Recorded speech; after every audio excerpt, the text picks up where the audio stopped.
أهلا وسهلا، فيديو جديد عن صبغة الشعر الطبيعية باللون البني. لو كنت بتدوري على طريقة سهلة ومفيدة وتخلي شعرك بني طبيعي جذاب، فانتي في المكان المناسب. مكونات طبيعية تقدري تستخدميها في صبغ الشعر بني طبيعي بسهولة. مكونات بسيطة جدا موجودة في كل بيت، حلوة جدا، هتغذي شعرك، هتغطي الشيب، كمان هتوقف التساقط وهتطول شعرك. لايك وشير للفيديو عشان الكل يستفيد. يلا بينا نبدأ على بركة الله. اول مكون معايا وهو هيكون قشر الرمان. قشر الرمان من الحاجات الحلوه جدا، غير انه كمان بيدي صبغه طبيعيه للشعر باللون البني. كمان هو بيعزز بصيلات الشعر، بينشط الدوره الدمويه وبيحسن تدفق الدم بفروه الراس، كمان بيساعد على مشاكل الصلع وبيمنع التساقط، وكمان بيشيل القشره. كمان الناس اللي عندها شيب في الشعر بيبقى حلو، علاج طبيعي جدا، حلو جدا جدا في علاج مشاكل شيب الشعر. فانا هحتاج حوالي معلقتين كبار من قشر الرمان وهبتدي احط المكون التاني وهو ورق الزيتون. هنقول مع بعض اوراق الزيتون فوائدها ايه.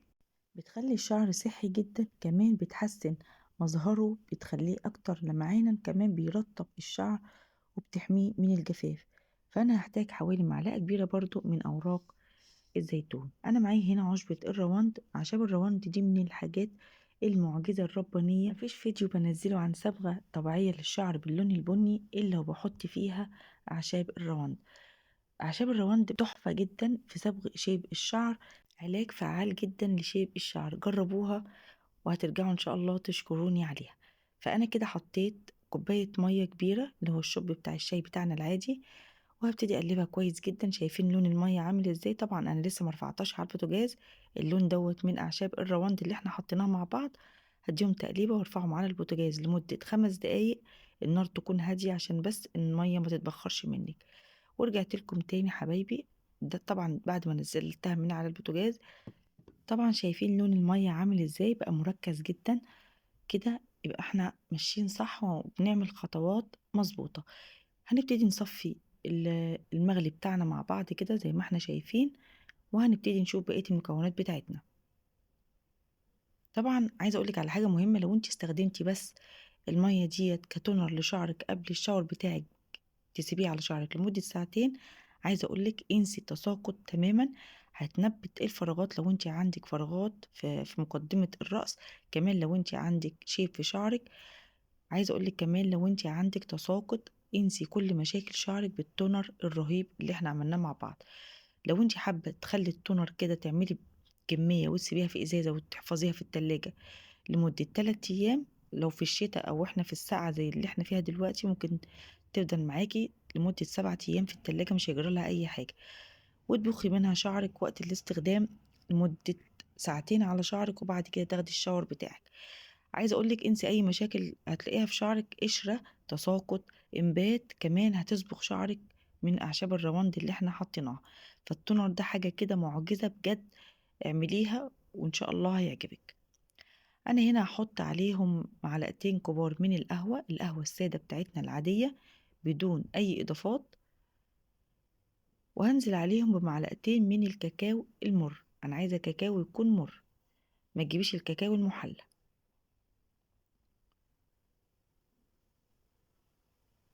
ونقلب كويس جدا عشان ما يكونش فيه تكتلات هتضايقنا بعد كده.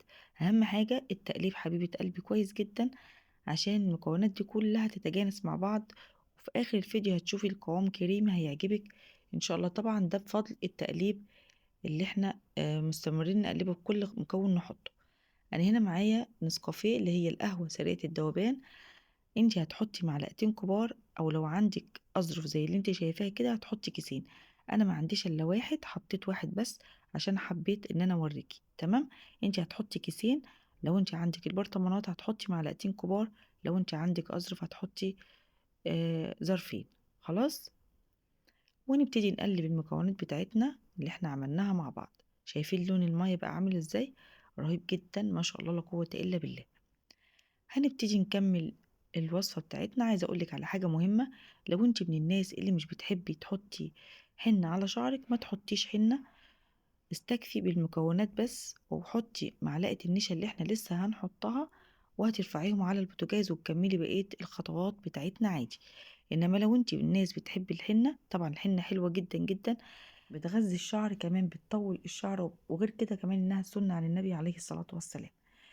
فانت لو من الناس اللي مش بتحب تحطي حنة، ما تحطيش حنة واستكفي بقيت، يعني امشي معايا بقية الخطوات وما تحطيش خطوة الحنة. هبتدي احط معلقة كبيرة من النشا، نشا الذرة بتاعتنا، حط عليها معلقة كبيرة وهنقلبها كويس جدا، وهبتدي ارفعها على البوتاجاز لحد ما يكون قوام بتاع الصبغة بتاعتي يكون قوامها كريمي. هنشوف كل حاجة مع بعض، بس اهم حاجة تخليكي معايا لاخر الفيديو عشان تعرفي طريقة الاستخدام ايه عشان تنجح معاكي الوصفة، وما تدوريش على وصفات تاني في اي قناة. طبعا لازم نقلب النشا كويس جدا زي ما احنا شايفين مع بعض، عشان ما يبقاش فيه اي تكتلات تضايقك وانتي بتوزعيها على شعرك. الكمية يا حبايب قلبي دي هتكفي للشعر القصير. لو انتي شعرك طويل وكثيف هتزودي طبعا في الكمية وهتضاعفي الكمية، وهتزودي في القهوة.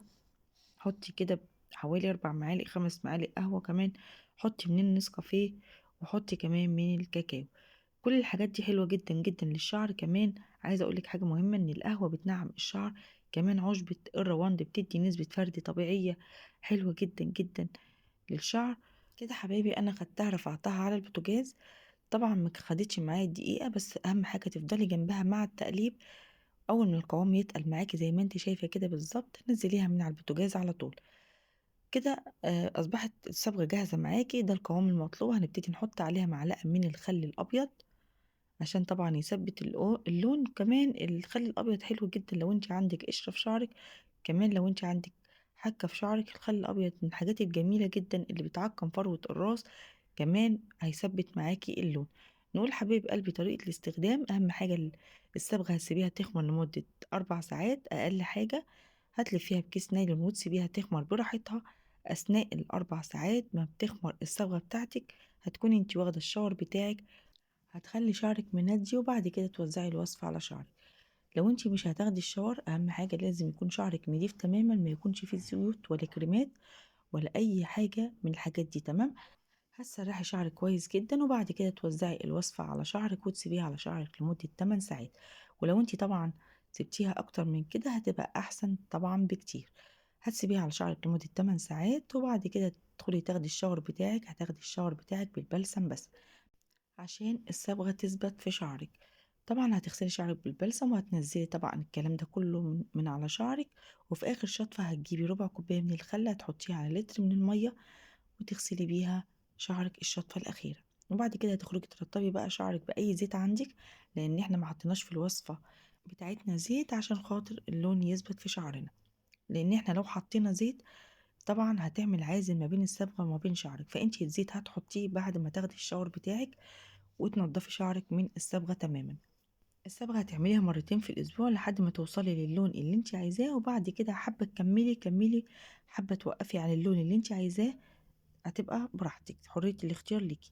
أتمنى يكون الفيديو عجبكم، ما تنسناش بقى باللايك الجميل عشان الفيديو يترفع، وشير لأصحابك عشان الكل يستفاد، واللي ما اشتركش عندي في القناة يشترك وينورني. دمتم سالمين، بحبكم في الله، والسلام عليكم ورحمة الله وبركاته.